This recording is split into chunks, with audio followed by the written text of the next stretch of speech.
Picture this, you spend hundreds if not thousands of dollars on a luxury villa in a private island. You are promised to be flown in on a private jet, have top chefs make your food, see some of the best artists in the world. Seemingly on social media, big influencers might be there, such as Hailey Bieber, Kendall Jenner, but instead, what you spent thousands of dollars on was chaos. You are stuck on an island in an abandoned construction site with 5,000 other people, unable to find your luggage, fighting for people over wet mattresses, and unsure of when you're going to be able to go home.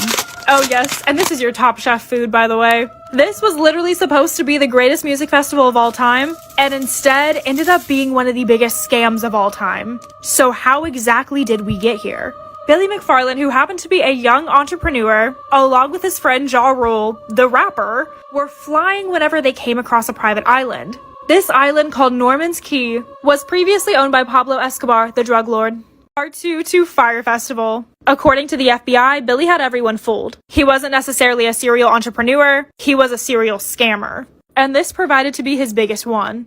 After seeing this island, he wanted to host a music festival that was straight out of a dream. Festivals usually take about 12 months to plan. Billy thought that he could put it together in 8 weeks. He started by gathering all the top influencers, Hailey Bieber, Bella Hadid, and put them together for a massive promotional video. He had other big influencers such as Kendall Jenner post an orange tile to their Instagram to give the impression that they were going, even though they weren't and they were paid like 200 grand to post this. This caused a significant amount of hype. It was all over social media. The news was covering it, articles were being written, so whenever tickets came out, it was sold out to 5,000 people immediately. People spending extra for nicer beachfront 8-person villas, while the island's one request to Billy was that he doesn't bring up that it's Pablo Escobar's island. And what does he do within the first promo? Says that this island was previously owned by Pablo Escobar. So he was kicked off that day and had to go somewhere else. Part 3 to Fyre Festival. Even though he had to go somewhere else due to all the hype, he was getting in major deals. Major Lazer, Pusha T, Blink-182, and Billy had involved so many investors into this that there was no way that he could back out because he used the money from the investors on the project. He ends up flying around until he finds the island of Great Exuma,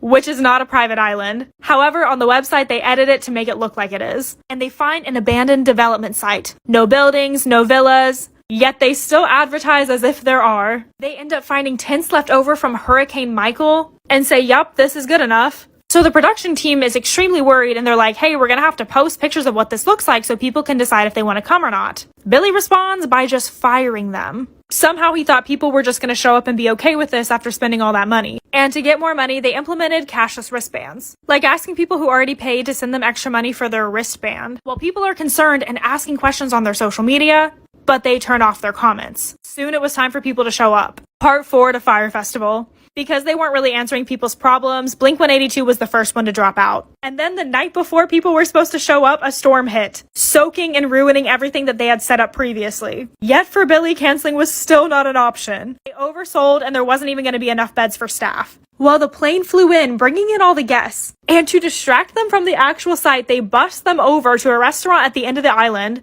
and just fed them alcohol for 6 hours straight. So what they thought was a pre-party was actually just a diversion. Eventually, they were like, we can't just leave them here, we're gonna have to bus them over. So once the people that paid thousands of dollars saw this campsite, you can just imagine the reaction. They were confused, shocked, and didn't have their luggage, but they just kept feeding them alcohol. That night, they finally brought out all the luggage and told people to just go claim it so there was no order. And Billy walked out and said everyone who bought a villa can just pick out a tent. And this is when the chaos began. Hundreds of people broke out, sprinting for a tent. Part 5 to Fyre Festival. You can literally see from these photos how chaotic it was. And it didn't take long for social media to find out. This was blasted everywhere the next day, and the most famous thing to come out of it was this cheese sandwich. Their luxury meals. This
particular island was also on a very famous holiday for them, so none of the hotels or resorts nearby could take anyone. All of the music acts canceled. And by that day, Billy and Fyre Festival was viral. He tried to play it off like this result was out of his control, even though it was completely in his control. He canceled the event, but there wasn't enough planes to fly people back. So people were legitimately stuck there with no food, no water, no air conditioning. Because remember, this was supposed to be a cashless event. And all the locals who helped set up and were never paid started an angry mob. He promised that there would be a 2018 festival, but it never happened. Billy and Ja Rule were sued for $100 million in a class action lawsuit and sentenced to 6 years of prison. He ended up getting in trouble for starting a podcast in jail recently. But if you want to hear that story, go over to my Instagram. It'll be on my middle reels tab.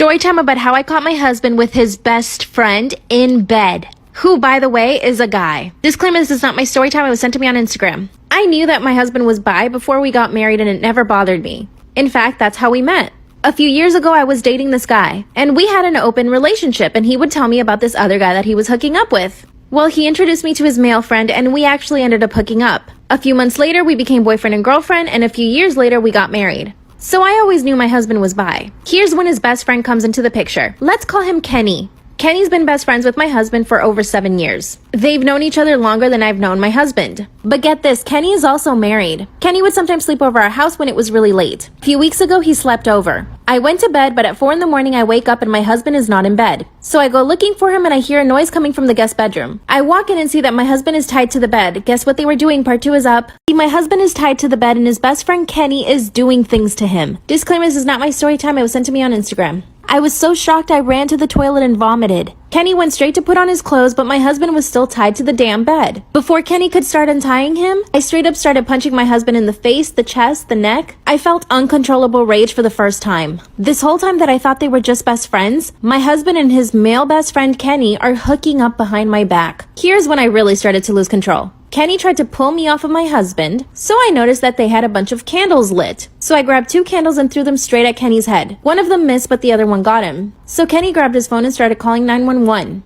Mind you, my husband is still tied to the bed at this point. Then I grabbed another candle and poured all the hot wax on top of my husband's you-know-what. Part 3 is up.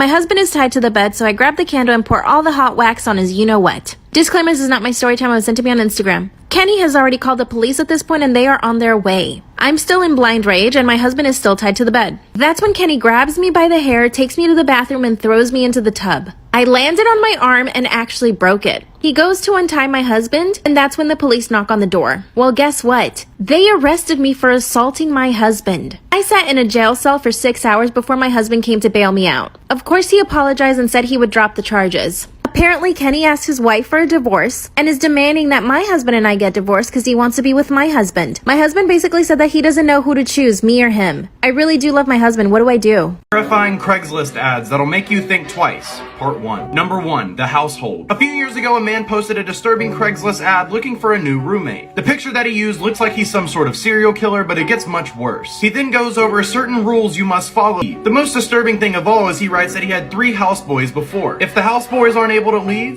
then what happened to them?